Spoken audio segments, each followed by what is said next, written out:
Hey, man, check it out, man. Look, today I read to Murder in the 6 Toronto Deadly Gang War, man. Look, by my nigga Trap Lord Ross, man. One of my favorites, bro. So, but anyway, man, look, bro, this shit goddamn motherfucking hour and something long, man. Like, so I'm gonna have to do this motherfucker in goddamn 2 or however many parts it's gonna take for me to finish this shit. Cause this shit ain't no way in hell I'm finna watch this whole hour-long thing in one sitting, god damn it. But anyway, man, let's get into it, bro. Hold on. God damn, nigga, I'm fucking tweaking. Before I get into it, bro, only thing I want y'all boys to do is like the video, subscribe to the channel, and hit the post notice so you can be notified every time I, you know what I'm saying, post a video, man. Let them post notice, you know what I'm saying? Turn them post notice on, bro. Let's go, bro. This video is sponsored by Atlas VPN. Guys, if you want to see an uncut version of this video, including all of the grisly stuff that I can't show or say on YouTube, including violence. Look at this bubble head ass nigga, man. No hairline ass nigga, man. Top 5. No eyebrows ass nigga, man. Eminem face ass nigga, man. I fuck with top 5. Or clips from songs, then head on over to my Patreon, patreon.com/traplawross, where you can see uncut versions of my videos early for just $2 a month. Thanks very much, and on with the video. Gunfire breaking out in front of a packed nightclub. The chaotic scene left 3 people shot, sending a man in his 20s to hospital with life-threatening injuries. 2 others, a man and a woman, rushed to hospital with serious injuries. They found this victim at the scene, suffering multiple gunshot wounds in life-threatening condition. Artist has been connecting with fans on social media. There's just one problem. He's also on the run, wanted for murder. I'm telling them, if they want to meet me, tell John Toy reach out. If John Toy reaches out, I'm linking up with anybody. One man died on scene. Witnesses say he was shot in the head, the other taken to hospital where he succumbed to his injuries. The 3rd victim remains in hospital. They try to frame me for some shit, nigga. Oh, they trying to frame? Oh, no. Oh, man. I heard gunshots, and then I could hear like people yelling, and then you heard sirens for a good hour. At 2 crime scenes, a man and a woman were dead. 3 others injured. The man killed in the club, covered up just beside the pool. Welcome home. Nigga dangerous, like I tell everybody, bro. Y'all see these braids? I say these every fucking time. Y'all see these struggle braids. If you got them struggle braids, I'm telling y'all, boy, you don't give a fuck. A fuck. 0 fucks detected. When you see them motherfuckers, he got them motherfuckers. He don't give a fuck. 0. Nada. What you talking about? That nigga don't even care about himself. Our residents heard several gunshots around 10:30 last night. Police rushed here. They found a 28-year-old man with no vital signs. I'm told he was shot in the head and actually died slumped up against the doorway of one of the units. This was the scene last night of the city's latest homicide, where a 29-year-old man was shot dead. A man masked up right here came, run around, started. Blah, blah, blah, blah, blah, blah. That boy got them 6'9" shots, don't he? Pew. I know Canada might not be the first place when you think about gangs or drillings. And to many people, Toronto's most famous shooter is that idiot that gave Megan Thee Stallion a leg as. But make no mistake, people... Yeah, that's the niggas that's not tapped in with Toronto shit, you know what I'm saying? If you tapped in with the Toronto scene, you'll know. These boys ain't, these boys really are killing. The streets of Canada are cold. The blocks are hot and anyone can get it. It's funny, in a lot of ways, the drill scene in Canada has a lot of similarity with the drill scene in the UK. But the reality is, Canada is a lot closer to the US, both geographically and in the locals' ability to access high-powered firearms. But before we get to the firepower, let me first give you a quick geography lesson. First off, you've got America, or more specifically, the Americas, you know, all of them. Then up top, you've got North America. And then north of the United States of America, in North America, is Canada. And in Canada, there are 13 provinces. One of those is called Ontario, and the capital city of that province is Toronto. And the wider surrounding area is known as the Greater Toronto Area, or GTA for short. And I'll tell you what, some of the stories we're going to talk about today sound like they are straight out of GTA 2. I mean, hell, Toronto's crack-smoking former mayor Rob...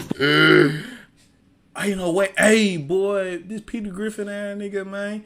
But ain't no way he's smoking crack like that, boy. Hey y'all, goddamn. Y'all Toronto, hey, Toronto different, boy. Y'all mayors, goddamn smoking crack, boy. Board looks like something straight out of Los Santos. Anyway, the city of Toronto is split into 6 administrative districts. Etobicoke, Scarborough, Old Toronto, East York, York, and North York, which is where the majority of today's story will be taken. I'm telling you, hey, one day I'm gonna be the new 6 guy. Even though I ain't from Toronto, I'm gonna go in that bitch. Hey, I'm gonna be the 6 guy.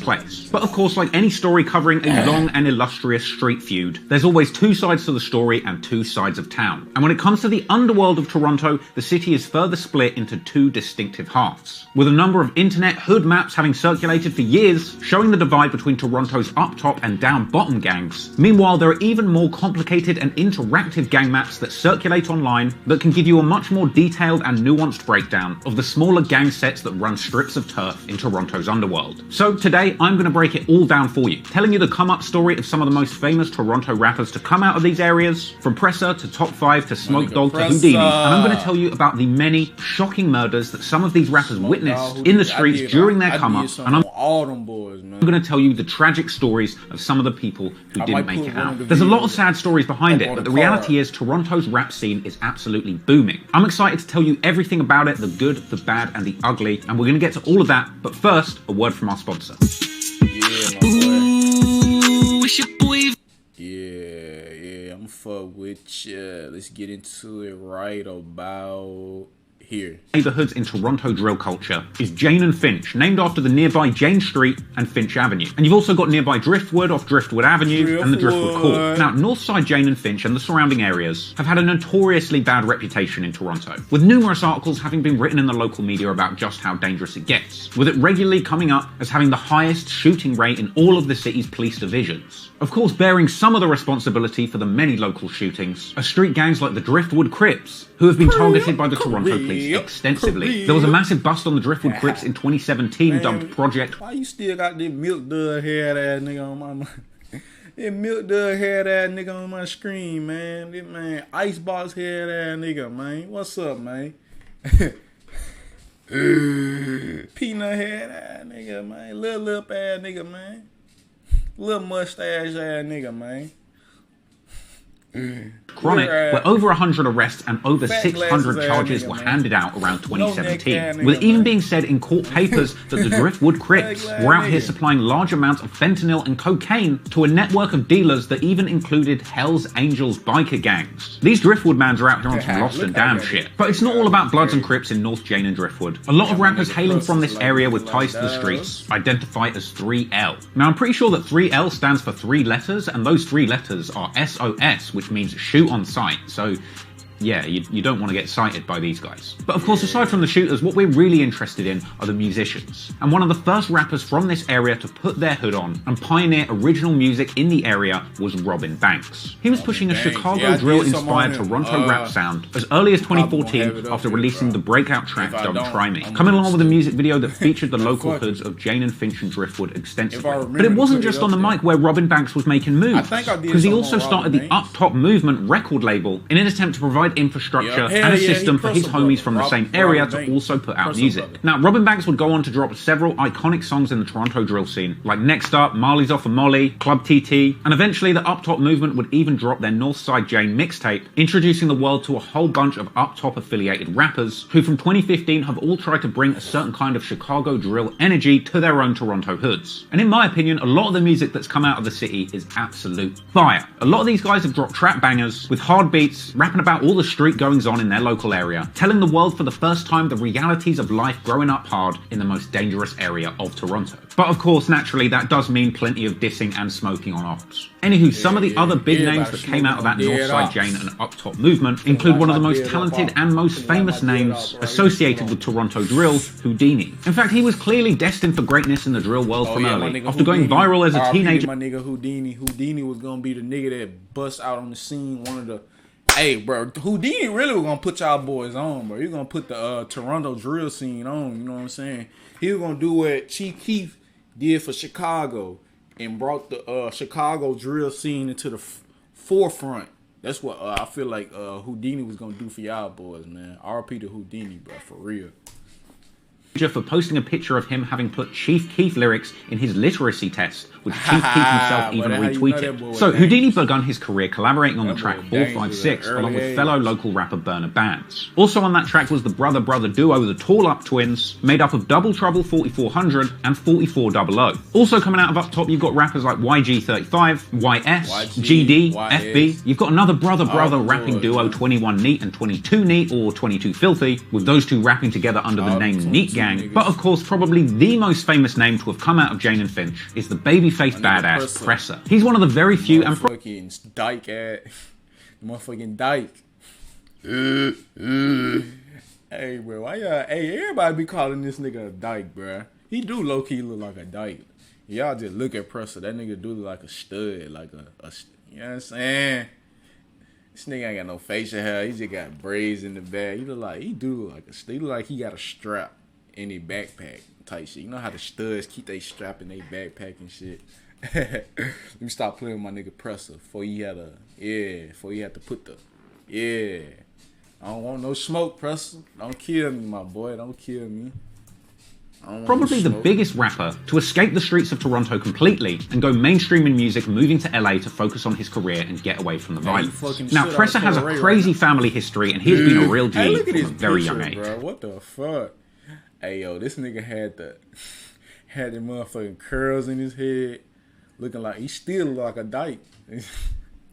Look like a baby dyke. I ain't lying.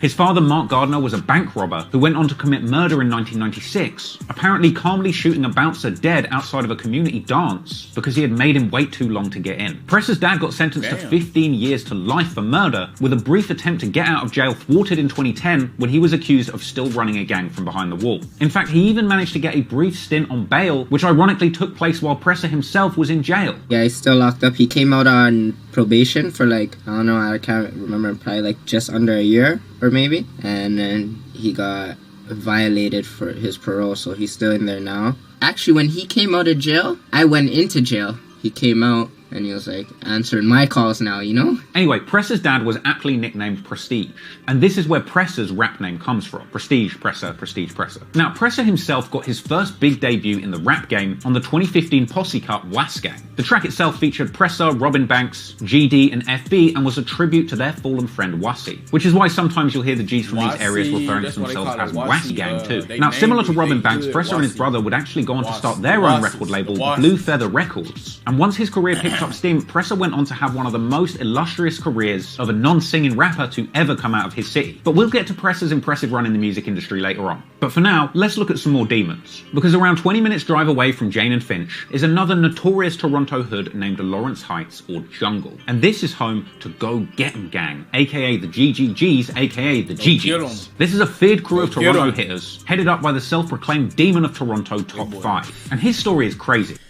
Hey, yo, Top 5 is a troll. This nigga's the ultimate troll, but he be really out here doing shit, you know what I'm saying? Well, he's still a troll, though. Like, this nigga be on the, you know what I'm saying, on the ground trolling and shit. Now, he picked up a lot of steam back in 2014, 15, 16, when he was only 16 years old, when the self-styled Shirt Off Shorty dropped the tracks Hall of Fame with Robin Banks, followed by the track Shirt Off on Any Block. You know, his thing was that he had his shirt off all the time. He was Shirt Off Shorty. And eventually, these Shirt Off 6 hood anthems managed to attract the attention of the 6 god himself, Drake, who would give Top 5 shirtless shout-outs on his IG numerous times, as well as even going as far as to shout out Top 5 on hit songs like his collab with Future Grammy, with that shout-out giving Top 5 a moment of supercharged clout that he reacted to with sheer delight. Drake would go on to drop the short film Jungle, supposedly inspired by Top 5's hood, and Top 5 himself would end up spending time personally rubbing shoulders Top 5, man. Baby Top 5. Drake himself. But don't let that sweet shirtless boy fool you. Top 5 is not to be played with. In fact, he would later go on to claim that all that hanging out with Drake was because he was Drake's shooter. If somebody that doesn't like Drake comes to the city, we're taking care of that, you know what I mean? Yeah. I'm a shooter, basically. Yeah. So you the streets. Nope. Now look, that's all fun and games, but the truth is, Top 5 has been attached to some serious crimes. But we're going to get into all of that later as the story goes on. But back to the GG's lineup, Top 5 also had a brother that went by the name Foolish, as well as a homie that goes by the name Flipper, who Top 5 actually collaborated on his 2019 song Drill Some More. And you've also got Top 5's right-hand man 100, who I've personally got a lot of love for purely because he's one of the few Toronto rappers that actually raps over UK drill beats. And just a bit of advice for any Toronto mans that are just trying to blow up real fast. That's what we're trying to hear, man. Jump on those Pop Smoke beats, you're going to be popping. Check out 100's track, Pop Out, you'll see what I mean. In fact, while we're on the topic, I also can't forget the GG's top UK shooter, Roadman Shaq. Man's not hot right now. You're done now. We're over here, top 5. UK to Toronto team. Pull up, come on, man. We come, man. The thing goes scrap. But really though, I know there's other Toronto rappers coming out of these areas that I could talk about, but I haven't got all day, and these are the rappers and areas that are going to be relevant for the stories that we're going to be talking about today. So before we get into the dangerous feuds that these guys have had on the streets of Toronto, we've of course got to take a closer look at the opposing crews on the other side of town, down Hold on, I'm gonna stop it. Yeah, I'm gonna stop it right there, bro. I'm gonna have to do multiple parts on this. Motherfucker, goddamn, bro. It's up to 12 minutes and 49 seconds in already, boy. No telling how long the goddamn video gonna be. But anyway, man, look. I might do part 2 tonight or tomorrow and just post, you know, so I might do it tonight and post it tomorrow, or just do it tomorrow and post it that same day. But anyway, man, look. Finna wrap this motherfucker up, man. Look, like I always say, man, if you like this type of video and you like this type of content, make sure you leave a like, subscribe, and don't forget the bell, man. I love y'all boys, man.